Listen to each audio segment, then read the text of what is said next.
அல்லாஹ்வுடைய தூதர் ரசூலுல்லாஹி ஸல்லல்லாஹு அலைஹி வஸல்லம் கூறினார்கள், ரமதானினுடைய அந்த பிறை உதிக்க ஆரம்பித்து விட்டால் அல்லாஹ் வானத்தில் ஒரு வானவரை நியமிப்பானாம். அழைக்கக்கூடிய வானவராக அவர் இருப்பாராம். மனித சமூகத்தை நோக்கி அழைப்பாராம்.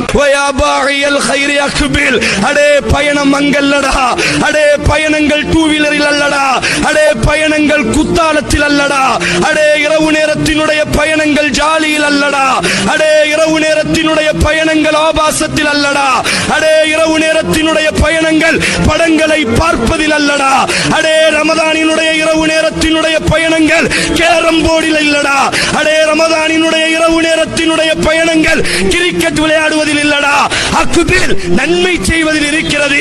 முன்னோக்கி வந்து கொண்டே இரு. தீமை செய்யக்கூடியவனே, இந்த மாதமாவது சுருக்கிக்கொள், இந்த மாதமாவது நீ தவறு செய்யாதே, இந்த மாதமாவது உன்னுடைய தவறை நிப்பாட்டிக்கொள் என்பதாக ஒரு வானவர் அறைக்கிறார் என்று சொன்னால் அங்கே இன்றைக்கு அந்த கூட்டம்